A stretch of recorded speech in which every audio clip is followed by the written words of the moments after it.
Hello mga boss, kumusta? So ngayong araw, i-unbox natin yung bagong tool natin na dumating. Ayan, ito yung malaking air compressor na in-order ko overseas. Ayan, halos 2 buwan ko rin siyang inintay. Napakabigat. So, tara, buksan na natin agad. Usog lang natin ng konti, no?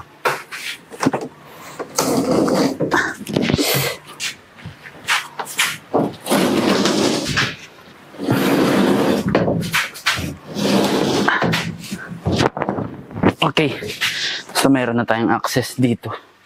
Okay, so buksan na muna natin yung itaas, ano? Meron siyang mga metal lock dito. So, malambot lang naman.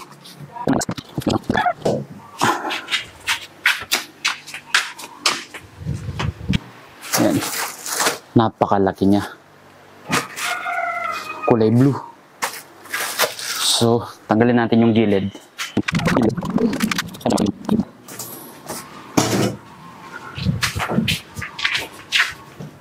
Napakalaki niya. Napakalaki.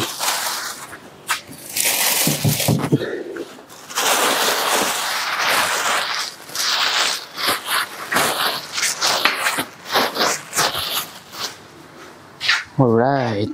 Tignan muna natin kung may damage. So, ayan, meron lang tayong konting UP dito. Ayan, na UP lang to. Kasi 1 month tong nasa barko, no? Tapos, pinagpapasa-pasahan. Pero, ayan. Wala naman ibang malaking damage. Ano? Ayan, konting gas-gas lang. Tumama lang dun sa kahoy siguro. Okay, mga accessories.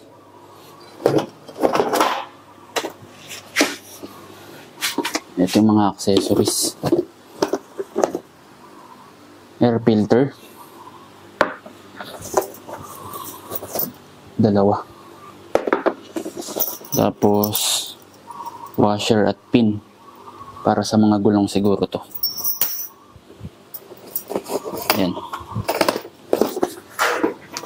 Tapos yung mga gulong natin, dito lang. 4. Nasaan yung isa? Ayun. Yung isa. Tapos, ito. Manual. Yun lang. Ayan yung specs natin. 220 volt, 5.5 horsepower, single phase motor. So, pwede rin kayong umorder ng gawing 3 phase or single phase. Tapos, ayan. 22 CFM, 22.8 CFM. Ang max pressure niya, ang max pressure 8 bar. Tapos 200 liter. Year 2025 siya na manufactured. Oh my God. Ito yung unang gulong natin dito. Okay. Tapos washer, yung pin.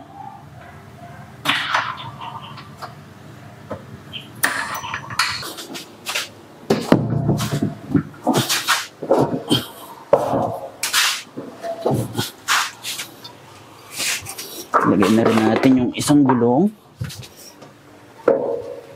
Oh my God! Napakabigat!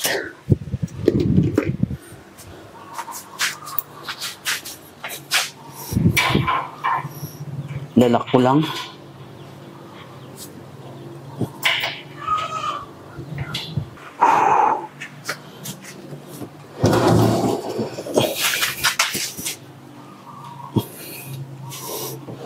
Ang isa pa.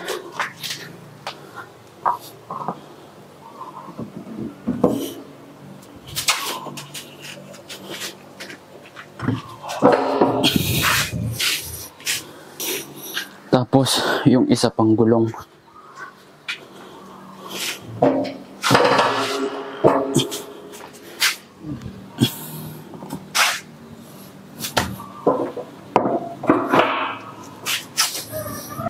Try muna natin kung umaandar, ano. So, Yung motor nito, 5 horsepower. Baka hindi compatible dun sa mga wiring ng outlet ko dito, ano. Paandarin na natin.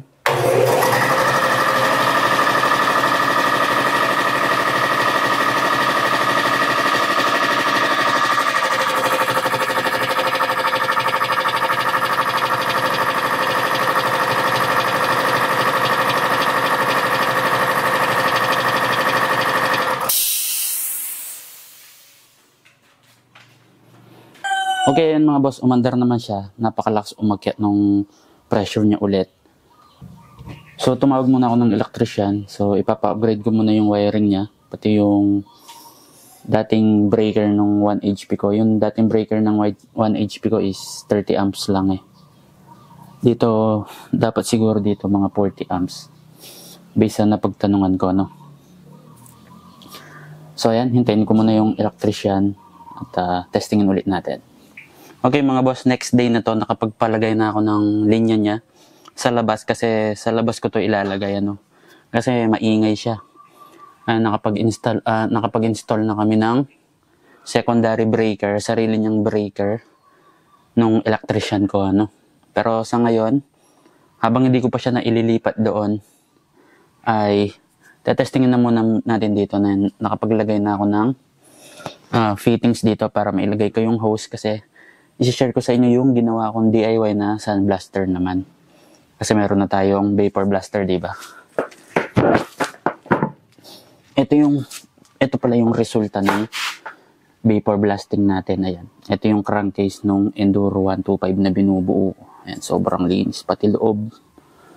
Ayan, guys. Grabe, sarap nitong buuin. Kasi napakalinis na niya. Ayan, ito vapor blasted lang siya, hindi siya sinunblast. Kasi wala naman tong paint. Yung sunblast ko, yun yung pang strip ko ng paint at kalawang.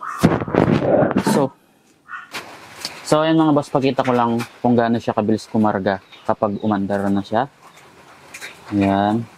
So, gamit ko pa rin yung old hose ko na Goodyear at yung Milton na fittings. At napakatagal na nito, matibay pa rin. Ayan, kinonect ko lang siya dito. Quick release. Open valve. Okay, papasingawin ko lang siya, tapos matik na yung aandar.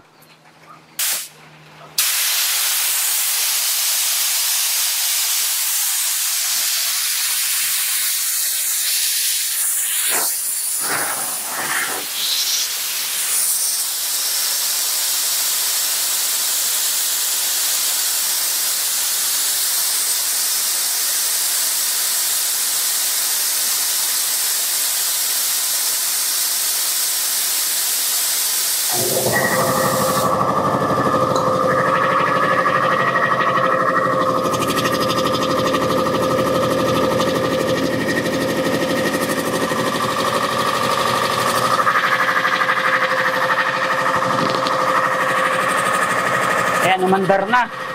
Hintayin lang natin. Mabilis lang yan, segundo lang.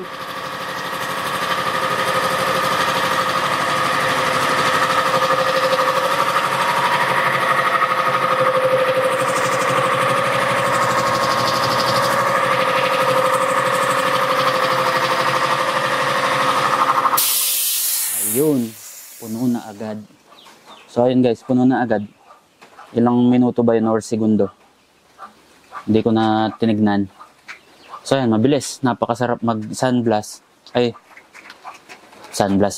Mag-vapor blast. Kasi, hindi ako nabibitin. Dire-diretso lang yung pag-vapor blasting ko. Kasi yung gun ko doon, ay pinalit ko lang yung butas. So ngayon, i-share ko na sa inyo yung yung ginawa kong pang dry blast naman or yung sun blast. Okay, so mga boss, ito yung ginawa kong dry blasting na portable. Gamit lang, ito, tangke ng Freon. Yung gamit sa aircon. Ito yung itaas. So, ayan, naglagay ako ng safety valve Para just in case lang naman. No? Para safety. Ayan, meron tayong safety valve. Tapos meron tayong connection dito. Tapos yung hose. Tapos meron tayong opening. Ang opening na to, dito ko nilalagay yung sand. Ayan. 1 and 1/4 yung size yata nito. Tapos, ito yung rubber. Nilagyan ko ng rubber para mag-seal. Okay naman, nagsisil naman. Ayan, hindi ko pa napinturahan eh. Pero pipinturahan ko yan para magandang tignan at malinis siyang tignan. Ano. Tapos dito sa gitna, ayan, meron tayong filter regulator. Ayan, water trap. Ayan. Dito pumupunta yung hose sa itaas. Ayan. So, ayan. Kaya may water trap para hindi mabasa yung sand, di ba? Kapag nabasa yung sand, magbabara yan. Tapos, yung isa pang connection, papunta sa ilalim. Tignan natin yung ilalim. Ito naman yung sa ilalim, meron tayong ball valve.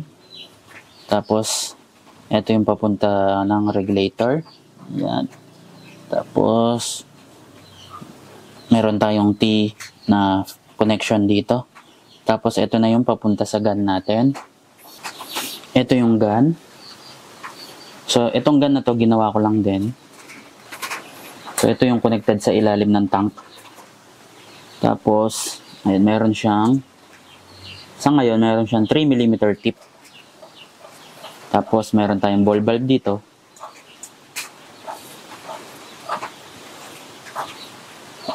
Ayan.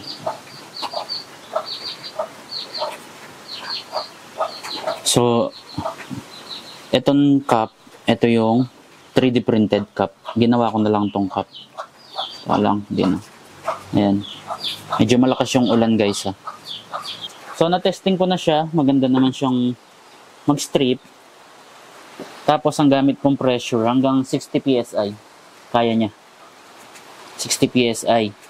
So, kailangan talaga may regulator. Tapos, ang gamit kong sand nung una is garnet sand.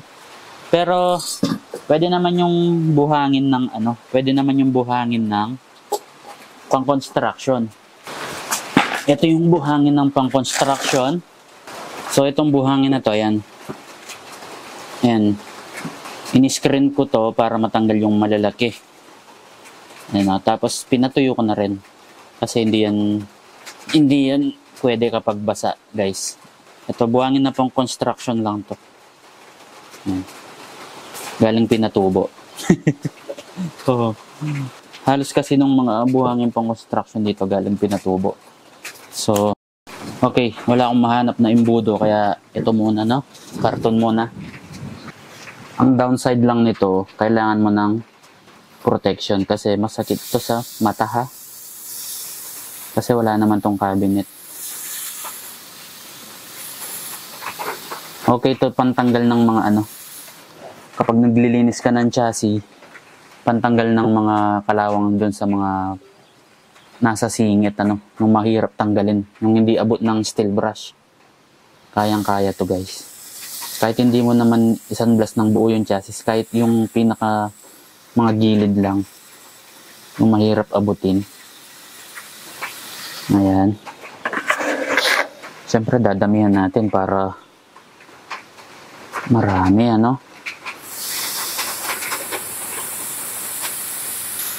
Ang problema lang dito sa buhangin na pang construction ay maalikabok ha. Kasi yung ginagamit talaga na garnet, walang masyadong alikabok yun guys. Itong buhangin ng pang construction, marami ako nito. Kasi yung garnet napakamahal nun. Reclaimable naman, pati naman nitong pang construction, pwede mo naman tong i-reclaim ulit. I-screen mo lang ulit. Lalagay ko na lahat para hindi tayo mabitin.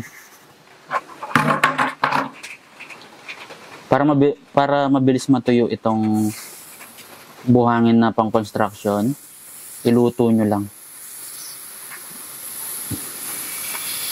Ginamitan ko ng ng butane para matuyo agad. Kasi naiinip ako maghintay sa ano, sinag ng araw. Okay. Rami-rami na. Okay.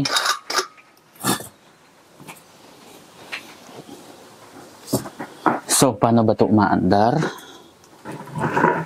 So, kapag nagkaroon siya ng pressure, mayroong pressure papunta dito at papunta dun sa ibaba. So, yung papunta dito, itutulak niya yung sand papunta naman dito sa ibaba. So, yung line naman na papunta sa ibaba, itutulak niya yung sand papunta sa gun. Ayan, papunta sa gun na to. So, kaya naman meron siyang ball valve dito para ma-meter ko yung sand na lumalabas kung gaano karami. Ayan, para mas tipid nga lang, ano, para mas tipid. Kasi kung wala yang ball valve dito or metering valve, ubos agad yung sand mo, no? Hindi siya efficient, no? Sa setup na to, efficient siya kasi nami-meter natin yung sand. So, okay, pressurize na natin. So, nakasagad muna yan sa 0. Tapos, 60 PSI lang hanggang 0.4 MPa. MPa kasi to. Ayan. Original na SMC kasi to. SMC surplus. Okay. Tapos, pihit. Hanggang sa umabot ng 60 PSI. Siyempre, mababawas pa yan kapag umandar na, no? Yan, hanggang 4.4. Try natin siya sa shock na to. Itong lumang shock. So, gamit muna tayo ng salamin. Saan ba yung salamin ko?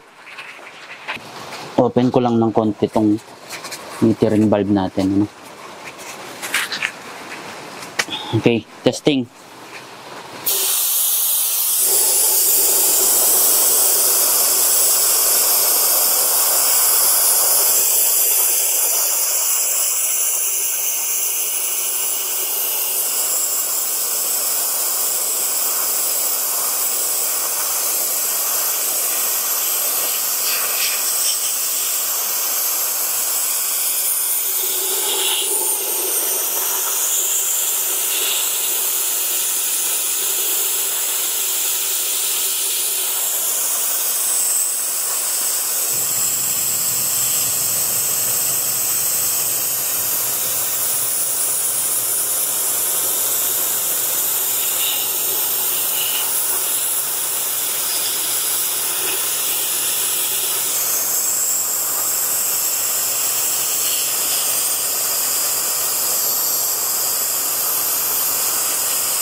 Ito yung resulta ng sinandblast natin. Ayan, maganda naman yung surface. Di naman kayo kaya yan. Napakakinis. Oh. Diba? May mga natitira lang kasi makakapal to. Hindi na to original paint. Kapag kasi unsal paint, ayan, makapal. Oh. Tignan nyo. Di pantay-pantay yung paint niya dito. So, ayan. Napakakinis. Kailangan mo lang pagtiyagaan yung mga maliliit na yan. Try natin dun sa block ng Enduro 125 ko. Ano? So ito yung block natin. Ayan, medyo makakapal din yung paint niya na yun. Patong-patong na. Try natin, ano? Wag lang itutok ng masyado dito sa bore. Baka mawasak.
Okay, so ayan, ito yung resulta ng block.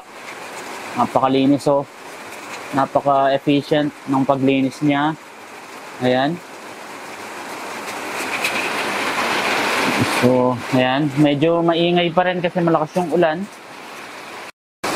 Ayan mga boss, okay naman nitong DIY na portable mini sun blaster natin. Hindi rin siya ganun kalakas sa hangin kasi 3mm lang yung tip. Meron din akong 2mm. Mas tipid yun sa hangin kaso mas maliit yung area na binabakbak niya. So ayan, tagumpay naman nitong DIY na to. Kung gusto nyo itong gayahin, okay lang din naman. So ayan mga boss, hanggang dito na lang tong video na to. Ride safe sa inyong lahat.